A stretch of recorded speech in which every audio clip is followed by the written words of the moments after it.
السلام علیکم ورحمۃ اللہ وبرکاتہ نحمده ونصلی علی رسولہ الکریم اما بعد۔ حضور اکرم صلی اللہ علیہ وسلم کا ارشاد ہے کہ 3 آدمیوں کی دعا اللہ تعالی ضرور قبول فرماتے ہیں۔ نمبر 1، روزہ دار کی افطار کے وقت تک۔ نمبر 2، عادل بادشاہ کی۔ نمبر 3، مظلوم کی، جس کو حق تعالی شانہ بادلوں سے اوپر اٹھا لیتے ہیں اور آسمان کے دروازے اس کے لیے کھول دیے جاتے ہیں، اور ارشاد ہوتا ہے کہ میں تیری ضرور مدد کروں گا، گو کسی مصلحت سے کچھ دیر ہو جائے۔ یہ حدیث امام احمد نے نقل کی ہے اور ترمذی نے بھی یہ حدیث نقل کی ہے۔ در منصور میں حضرت عائشہ رضی اللہ تعالی عنہا سے نقل کیا ہے، جب رمضان کا مہینہ آتا تھا تو حضور صلی اللہ علیہ وسلم کا رنگ بدل جاتا تھا اور نماز میں اضافہ ہو جاتا تھا اور دعا میں بہت عاجزی فرماتے تھے اور خوف غالب ہو جاتا تھا۔ دوسری روایت میں ماں فرماتی ہیں کہ رمضان کے ختم تک بستر پر تشریف نہیں لاتے تھے۔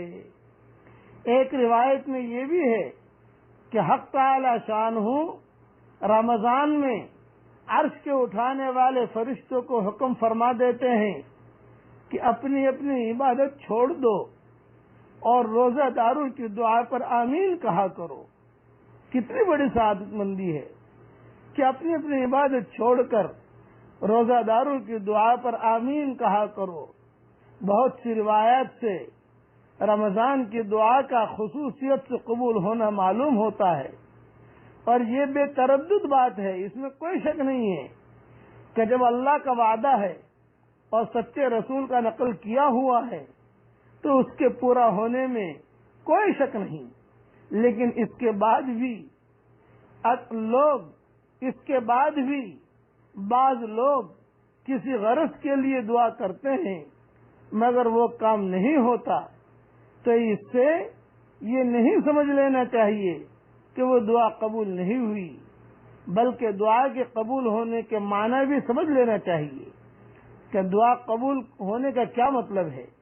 حضور صلی اللہ علیہ وسلم کا ارشاد ہے کہ جب مسلمان دعا کے قبول ہونے کا نہ قبول ہونے کا کیا مطلب ہے؟ عام طور سے لوگ شکایت کرتے ہیں کہ مولوی صاحب بہت دعا مانگی قبول نہیں ہوئی۔ یہ بات نہیں ہے۔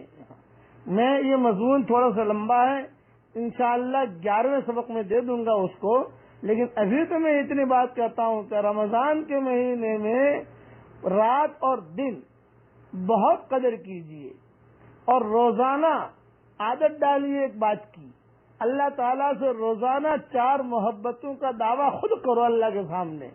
نمبر 1، اے اللہ مجھے تجھ سے محبت ہے۔ نمبر 2، اے اللہ مجھے تیرے نبی سے محبت ہے۔ نمبر 3، اے اللہ مجھے تیرے قرآن سے محبت ہے۔ نمبر 4، اے اللہ مجھے تیرے پورے دین سے محبت ہے۔ پھر آخر میں کہو کہ اللہ اب تو مجھے تیرے دین پر چلنے کی توفیق دے۔ یہ سبق چل رہے ہیں، ایک کان سے سنا دوسرے کان سے نکالا، یہ محرومی کی علامت ہے۔ اللہ تعالیٰ سے توفیق بھی مانگیے، توفیق تو ملتی ہے اس کی طرف سے کہ اللہ مجھے توفیق دے۔ اللہ تعالیٰ ہمارے ان سبقوں کو قبول فرمائے اور اللہ تعالیٰ ہم سب کے نجات کا ذریعہ بنائے۔ اس لیے اس مہینے کی خوب قدر کیجیے۔ والسلام علیکم ورحمۃ اللہ وبرکاتہ، وآخر دعوانا ان الحمد للہ رب العالمین۔